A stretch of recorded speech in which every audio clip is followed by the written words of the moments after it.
Olha, o número de casos de doenças e infecções oculares no verão acende um alerta para a saúde dos olhos. Nessa época do ano, ações simples do dia a dia podem evitar casos mais graves no futuro. Temperaturas elevadas, sol a pino. Na estação mais quente do ano, muitos se preocupam com a saúde da pele, mas esquecem de uma outra parte tão importante quanto: os olhos. É nessa época que aparecem mais casos de irritação e outras doenças oculares. Não só no verão, mas no verão a incidência dos raios solares é muito maior, né? da radiação é muito maior. Então as pessoas estão mais expostas, principalmente no primeiro momento a doenças mais imediatas, que seriam essas ceratites, queimaduras solares, né? Num período período um pouquinho mais longo, a formação de pterígio, que seria aquela carninha que cresce no cantinho do olho. O sol tem uma grande participação nisso. Por isso, é preciso estar atento aos sintomas. No ressecamento ocular, o principal seria a sensação de areia nos olhos, ardência, vermelhidão, né? Então isso às vezes decorrente de uma exposição prolongada ao sol. Pacientes que têm um histórico já de alergia, histórico já de doenças da superfície ocular, e que os sintomas pioram nessa época do ano e que às vezes não tomam então esses devidos cuidados. E não tem como falar de saúde dos olhos sem lembrar dele, o queridinho dos dias ensolarados, os óculos de sol. Mas além de ser um acessório para fazer aquele estilo, ele precisa ser eficaz. Usar um modelo que não tenha proteção adequada pode ser ainda pior do que não usar nada. Quando tu vai escolher um óculos de sol, o que tu leva em consideração primeiro? Primeiro eu olho o modelo dele e depois eu vejo a proteção dele, porque agora, né, verão, aí tem muito sol, muito calor. A mais a estética primeiro, depois eu olho a proteção, mas primeiro a estética. Toda a lente escura que nós colocamos na frente dos nossos olhos, a nossa pupila tende a dilatar. Nossa pupila, que é o pretinho, ela tende a abrir.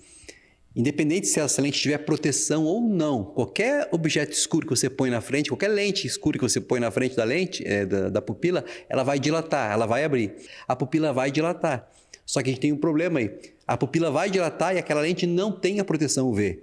O que acontece? O raio vai passar direto ainda na pupila, mais aberta ainda. Ou seja, eu sempre costumo falar, né? É preferível não usar nada do que usar uma lente se não tiver proteção ultravioleta. Seja-os com lentes escuras ou mais claras, o ideal é procurar aquela que seja mais adequada para usar no dia a dia e que tenha a proteção ultravioleta. Agora, tem diferença para a pessoa. Eu, por exemplo, eu sofro de fotofobia. Eu tenho uma sensibilidade à luz muito grande. A lente, para mim, quanto mais escura for, melhor. Eu me sinto mais confortável, tá? Não que ela protege mais, é porque ela mais escura dá a sensação de proteção maior, mesmo não passando ultravioleta também. E tem a lente marrom, por exemplo, lentes marrom para dias nublados. É excelente, porque ela não vai ficar tão preta e escura o suficiente, não vai atrapalhar e vai ter mais nitidez de imagem para poder dirigir, para quem é motorista no caso, né? Além disso, outros cuidados também devem ser tomados, como ao entrar em piscinas com cloro e na água do mar. Não é aconselhável abrir os olhos tanto no mar quanto na piscina, né? Abrir os olhos embaixo d'água, né? Então, deve ser utilizado então, os óculos de natação ou óculos de mergulho adequados para isso. E também, principalmente naqueles pacientes que usam lentes de contato, né? Que usam em piscina, no mar, em lagoa. Eles podem então ser infectados ali por germes, às vezes até graves, né?